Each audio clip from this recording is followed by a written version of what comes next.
hello and welcome to the Omni Coalition News Show, aka TOCNS. This show is an amalgam of strange, weird, bizarre, off-the-wall, and otherwise things you don't normally see anymore from most news sources these days. During a time of political overabundance and divisiveness, we present you with more unifying topics to discuss, for the most part. For links to the articles and music done by Carrera and anything else potentially interesting, check the underbar of the description below. Anyway, I am Xander, and today is Freya's Day. Freya's Day, aka Friday, July 13th, 2023. And I am just double checking to make sure that we are live. So, anyway, in case we aren't, I'm just going to go on in here. We are a little bit late today. That's because I was trying to, you know what, my other monitor just froze. So, screw it. We're live. If we're not, we're not. I'm recording at least. So, anyway, Pop Sugar. FDA will allow abortion pills by mail during the pandemic, but what is a medication abortion? On April 12th, FDA Acting Commissioner Janet Woodcock, MD, said the agency would temporarily stop enforcing the requirement under Risk Evaluation and Mitigation Strategy, REMS, guidelines that mifepristone, the first drug in a two-drug regimen taken for medication abortion, be dispensed by a doctor for the remainder of the COVID-19 pandemic. People can receive it by mail. Okay, well, that's not good. The decision offsets a January Supreme Court ruling to keep the distribution restriction in place. The FDA's Center for Drug Evaluation and Research evaluated a timeline abortion studies that it felt did not show, quote, increase in serious safety concerns, such as hemorrhage, ectopic pregnancy, or surgical interventions occurring with medical abortion as a result of modifying the in-person dispensing requirement during the COVID-19 pandemic, in quote, Dr. Woodcock's letter reads. So, it goes on to say, Colleen Nichols, DO, OBGYN, and Chief Medical Officer at the Planned Parenthood of the St. Louis region and Southwest Missouri, explained to Pop Sugar that whether you had to actually take the first drug in the health center or doctor's office, or you can instead go pick it up and then bring it home with you, completely dependent on state law. The American College of Obstetricians and Gynecologists, ACOG, which was among one of the groups who sued to suspend the distribution requirement, wrote in a statement that mifepristone has proven to be, quote, safe, effective medication, end quote, and that in-person dispensing during the pandemic was dangerous and burdensome, especially for those hit hardest by the pandemic, including low-income communities and communities of color. So, yeah.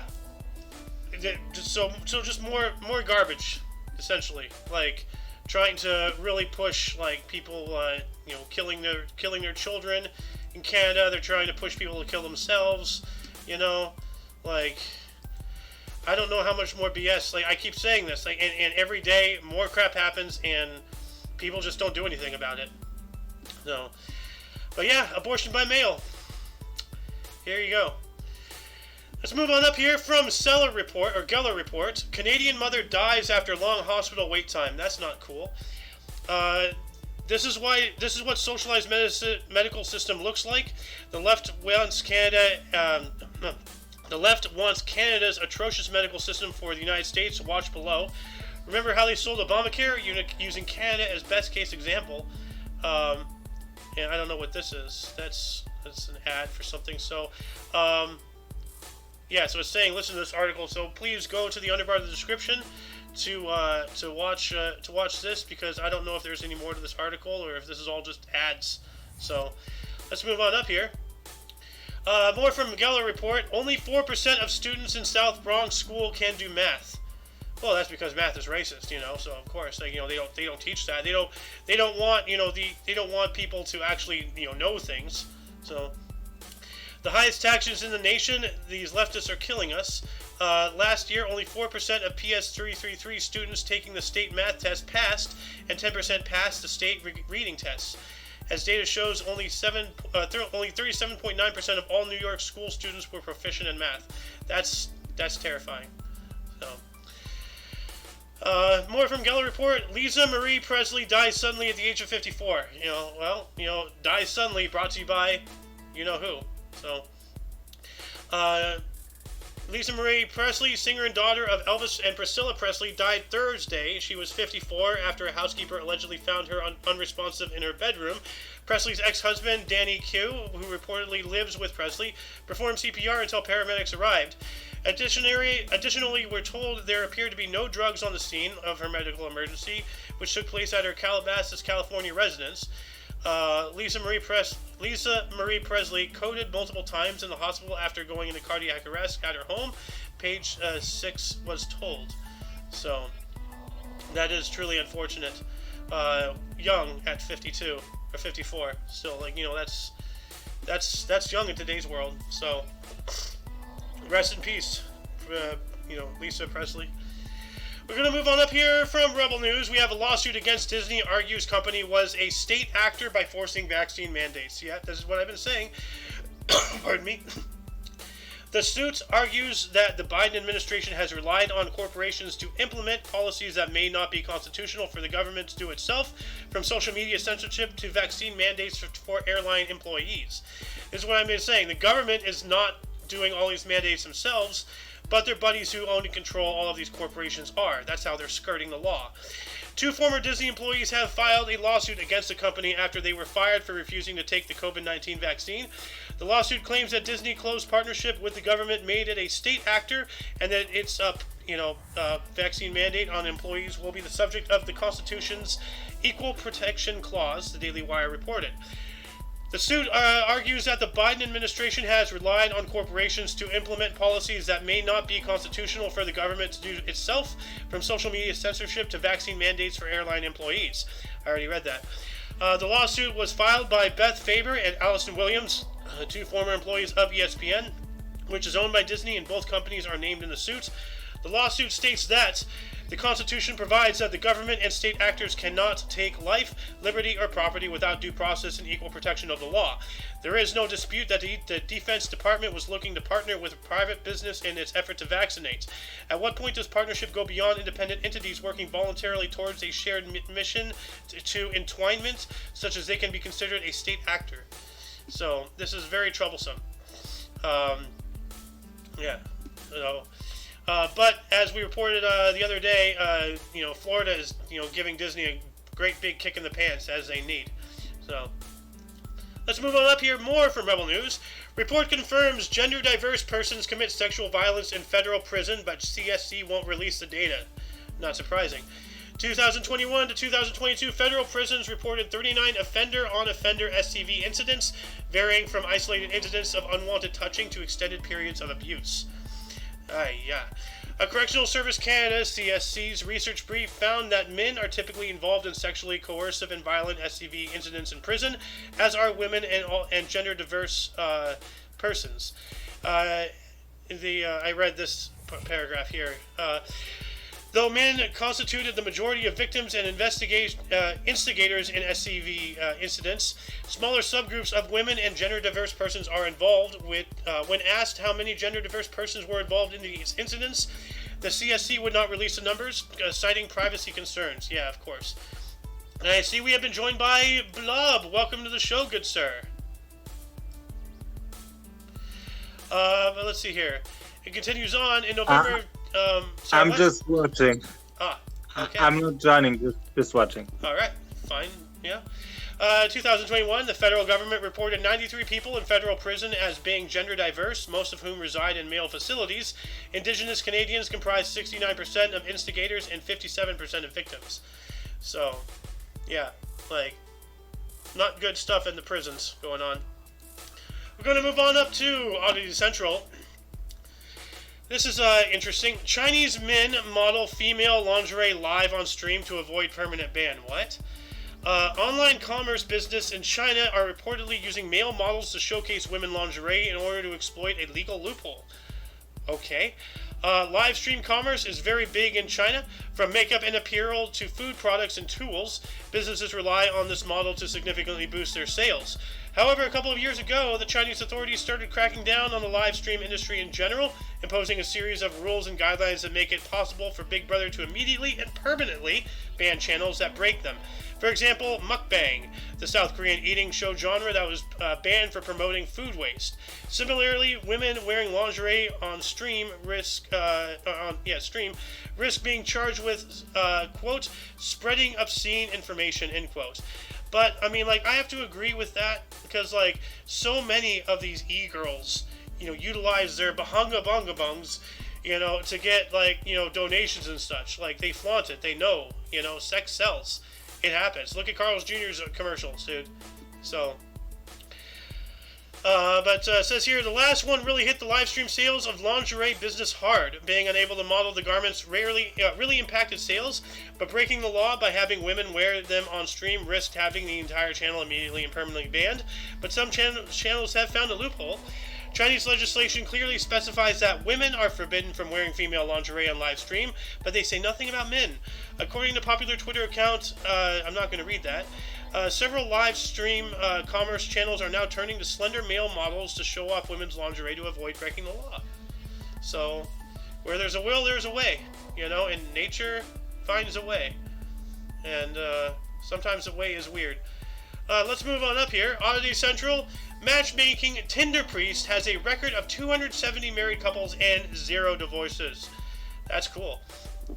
Fernando Cuevas, a Spanish priest from the city of Valencia, has been dubbed the Tinder priest because of his impressive matchmaking record, 270 marriages and no divorces.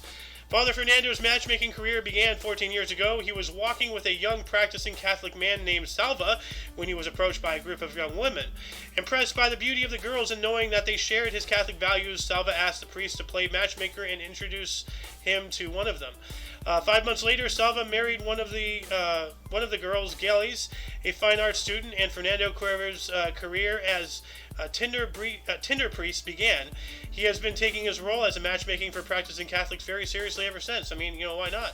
Like, and by married, it means he was a priest who married the two people together. So, realizing that Western society was becoming increasingly secularized, and that practicing Catholics were finding it difficult to meet romantic prospects who shared their core values and beliefs, Fernando Cuevas took it upon himself to help them.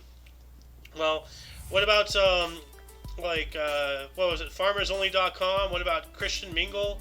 Those exist. Like, quote, people are very committed to their faith and look for someone who is the same, the priest said. It is not something secondary that has no importance, it is something fundamental. But the society is very secularized and people have tremendous religious ignorance and lack of interest. They have no interest in the things of God because they have not been brought up that way.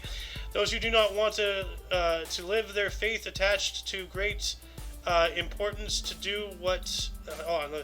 Those who do want to live their faith attach great importance to it and want to find someone like that, end quote. Yes, of course. You want to find others like you.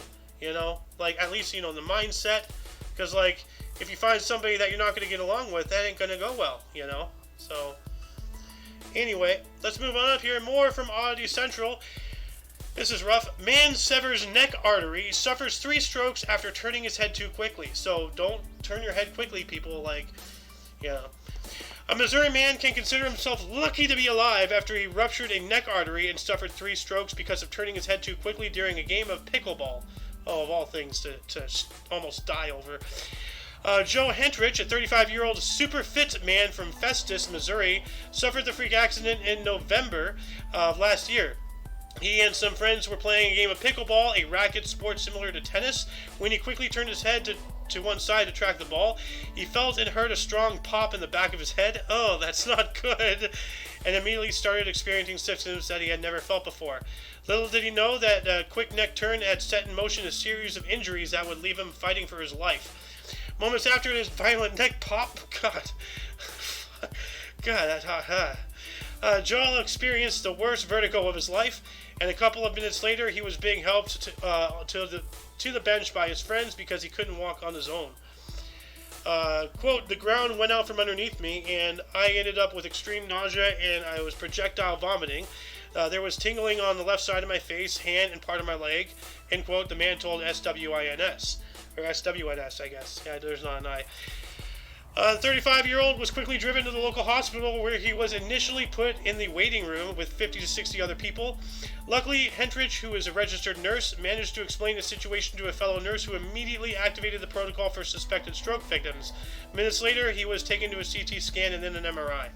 So for further reading, please go to the underbar of the description. I don't want to read the whole thing. Please give them the foot traffic. They put in the work. But that is concerning. Like, I can't imagine, like, I have a weird brain, okay? And, like, when I was a kid, I used to ask weird questions, like, what would you do if you suddenly, felt something in your neck pop and then the left side of your body slowly go numb? Like, that actually happened to this guy, and that is terrifying. So, anyway, man, welcome to the show. How you doing? Oh, I'm doing. You're doing? I'm doing. All right.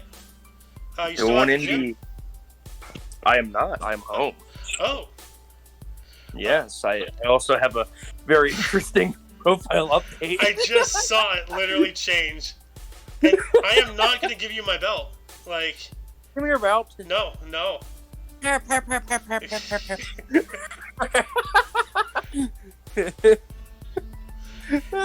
Anyway, Mr. Blob, now that you're not Blob, now that you're here, that Conor McGregor is here. Conor McGregor, do you want to take this next article here? Yes, I'll take that. I'll take it.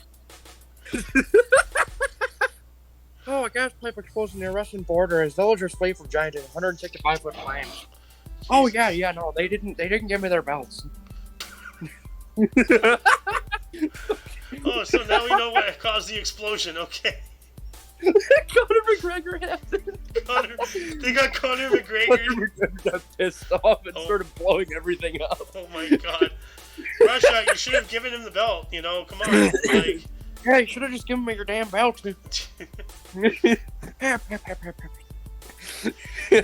Anywho, huge flames measuring an estimated 165 feet have risen into the sky after a pipeline exploded close to the Russian border. The village of Villakilai. I don't know if that's how you pronounce that, but whatever.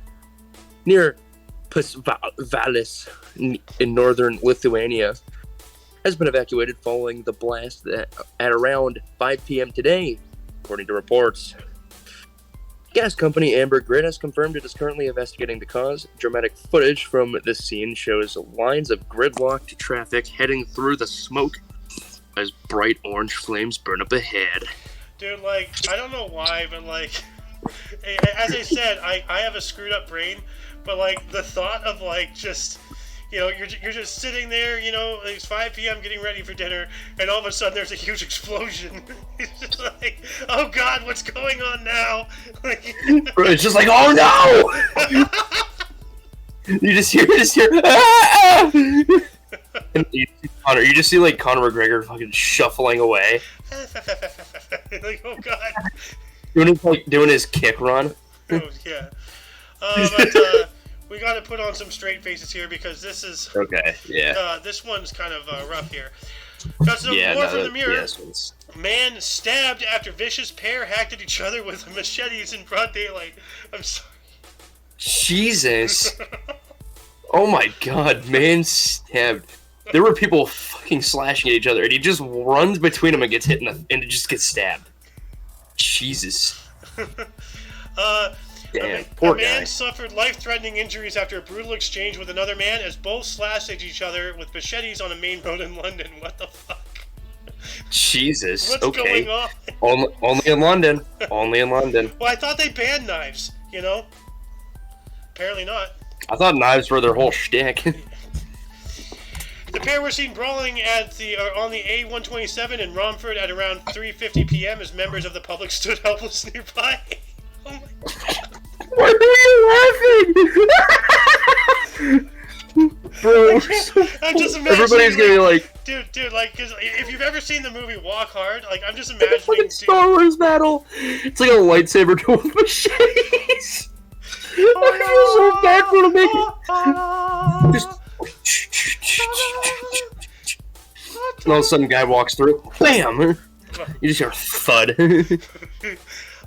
I'm sorry. I'm not laughing that somebody got hurt. That is truly awful. Yeah, that is. I'm just picturing this in my head, because I see stuff like this every now and then. I'm out in California, I'm used to stuff like this. It's just kind of, I guess, like, I don't understand why I find it funny. Like, as I said, I have a fucked up brain. Yeah. It says motorists stayed in their cars as the two men continued their vicious attacks. Both appear to be armed with large machete-type knives. A spokesman for the Met Police confirmed one of the men is now in hospital with life-threatening injuries. A passerby caught the exchange on video and shared it to social media. Okay, well, I'm gonna watch this off air. So, yeah. He is heard saying, "Oh shit! Oh my days! Oh my! Oh great heavens!" So, but yeah, no, this is tragic. But I'm just imagining seeing people like that scene from episode 3 where they both were like disco dancing with their lightsabers, Mm-hmm. Yeah, just like that, but with machetes. So, but like, if that ever happens here, I'm ready. So, yeah. Anyway, let's move on up here. More from the Mirror. We got a girl 3 found dead in washing machine at her family's apartment. This is awful as well. But a 3-year-old child has been found dead in a washing machine. It has emerged. The prosecutor's office did not provide further details or confirm a report in the Daily Le Parisien newspaper that the girl was found alive in the washing machine by her father and another family member and died in emergency care an hour later. A special unit for the protection of minors is leading the probe. Her dad and another member of the family reportedly found her in the machine during a dinner. The washing machine has not been switched on, but its doors shut automatically according to reports. The girl was in the home in her family's flat in Paris's 20th arrondissement west of the city center when the tragedy happened. A special unit aimed at protecting minors is tackling the investigation. So, that is truly awful. Keep track of your kids, people. Keep track of them. And now I'll never look at my profile the same way. My profile picture. Not good. So, yeah, you know what I'm talking about. Yeah, you're trying to hold it in. Yep. Anyway, we're gonna go to UPI, aka Oopie. Oopie! Do you want to take this one? Yes. British care home resident attempting knitting a world record. You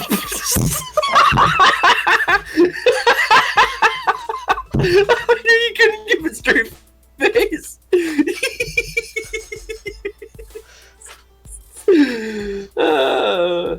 Okay. We do gotta go through our old stuff and make a compilation of us sharing a brain cell. That is a good idea. We gotta do this. Oh yeah, we've got what, 2 clips already? We got 2 or 3 clips already today. Oh, God. Anywho, on January 13th, Whoopi, a resident, wow, that's like kind of blurry. Oh, that's blurry. Okay. A resident in an assisted living facility, British, getting help members of the community and as far away as New Zealand in a project to set a Guinness World Record for the longest knitted chain. Rackley, age 87, who resides in Elmstead Bupa Care Home and shows why are they doxing her? The news likes to do that. I don't know. Yeah. You gotta stop doxing. Yeah. Cringe. Imagine doxing. Is nearly completely blind but keeps active by knitting. She enlisted the help of knitting groups and local communities to help her pursue a Guinness World Record for the longest knitted chain. Rackley's project has also received assistance from residents of the Tortara Gardens retirement village in New Zealand, who knitted yarn lengths to add Rackley's chain. Or add to Rackley's chain. Quote, I have always loved knitting. I do it every day. I never thought I would be able to attempt to set a Guinness World Record doing it. I cannot believe... Oh, excuse me. Cannot believe the amount of support I've had so far. Even knitters from New Zealand.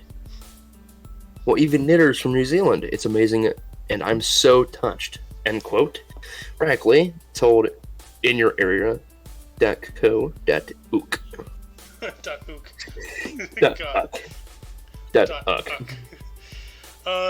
But yeah, that's very close to a no-no word. Knitters. Knitter. Yeah. From that one show. I'm gonna put a lid on that right now. We're gonna add the Yeah, that'll be. We're gonna edit a video. We're just gonna do a shorter video. Just Every time we swear, we're gonna censor it. We gotta have because I know it's possible. A live producer that puts in soundboard effects during a live stream. There's a streamer I used to watch who did that. The very same guy, remember I was talking to you about building his Discord server, and then I handed him over leadership, and then he turned around and banned me. Oh yeah, that other guy. Yeah. So. Yeah. Anyway, I'll talk to you more about that. Remind me tomorrow, actually. Maybe during. Alrighty. Yeah, I don't know. During. The meeting, yeah. More from Oopie. Suitcase lost by airline turns up 4 years later after detour in Honduras. What? Okay. An Oregon woman whose suitcase was lost during a United Airlines flight home from Chicago said she was reunited with the bag 4 years later, and it took a detour to Central America. What the hell? April Gavin posted a series of videos to TikTok explaining how her luggage was lost by the airline when she flew home from a business trip to Chicago in August of 2018. Gavin said airline. Yeah. Gavin said after several months of searching, the airline informed her that the bag's disappearance was a mystery. She was compensated for some of her lost items, but not all of them, Gavin said. Gavin said that she was shocked to receive a phone call this week informing her that her suitcase has turned up on an airport in Houston. She said she was further surprised to be told it had arrived off a flight from Honduras. So, quote, it was in Honduras, and who knows where else it went. Gavin said in the video, but it came from Honduras, went to Houston, Texas. They called me, end quote. Gavin said the bag was slightly damaged and worn, but its contents were intact. She said United Airlines told her part of the difficulty in tracking the bag was that it hadn't been properly scanned when she checked it in before flying to Chicago. So the handlers at the desk did an oopsie and caused all this. It happens. Yep. All of them do it. Yep. I will say though, United Airlines is pretty good at their job. They very seldom make mistakes like that. It's very rare that happens. They make mistakes, everyone does, but it's very seldom. If you actually look at what goes on behind the scenes in an airport, you'd be shocked to know why it's not happening even more. It is insane. Yeah, no, it's there's a lot that goes into those things. There's of course, if you've watched any cartoon movie or any TV show, there's a stereotype thing that you go behind the curtain and there's just a freaking amalgam of freaking escalators and conveyor belts everywhere. It's kind of like that. That's kind of true, It is, yeah. Yeah, it's funny. It's nutty. It's holy shit. How does anything get done here? What? But, and now, but talk about our sponsor at the end of the video. Established Airlines. Register now to get your own plot on an airport. Be a lord or a lady. To get your own meet and greet at a random city. God. Of our choosing. Wait, let's send him to Honduras. We'll just do a meet and greet in Honduras. Well, let's not go to... Well, maybe we can go to Sweden, because this next article here from AP News, Associated Press. Swedish government moves to get rid of permits needed for dancing. What? Is this professionally, or just... if you try to dance in public, you get fined? What's going on here? Sweden's center-right coalition government wants to cut red tape when it comes to dancing by abolishing a decade-old requirement for restaurants, nightclubs, and other venues to obtain permits before they let patrons shimmy and sway. Okay, so That's odd. The proposal made Thursday means that the venues no longer need to have a license to organize dances. Instead, as a general rule, they would only have to register with the police, which can be done verbally and does not cost anything. Well, that's... If they have to register with the police and it can be done verbally, what's stopping the police from saying it never happened if they want to shut something down? Get everything in writing. Applying for a permit incurs a fee of at least 700 kroner, or $67 for the establishment. As it is now, owners can lose their liquor and business licenses if police officers come by and find out that a venue did not have authorization to let patrons dance. Wow. That is insane. Quote, it is not reasonable for the state to regulate people's dance, end quote, Justice Minister Gunnar Stromer said in a government statement. Another quote, by removing the requirement for a dance permit, we also reduce bureaucracy and costs for entrepreneurs and others who organize dances, end quote. Yes, give freedoms. Swedish media outlets welcomed the move to abolish the dance permits, which have been called outdated and moralistic. The government proposed having to change to take effect on July 1st, although it requires parliamentary approval. And hold on a second. Let's see here. There we go. There, that's what I have to say. Dude, your pinky is blurred out. What the hell? Alright, well, well, this has been fun. That shall conclude the show. Once again, you can check the underbar of the description for any links you may find interesting, including but not limited to all things Omni Coalition, which in itself includes a link to that guy's YouTube channel, Doom Guy. Doom was discovered. Go check him out. He does streams. And actually, that reminds me, I got to start uploading that stuff again. Why are you looking at me like freaking One Punch Man? What are you doing?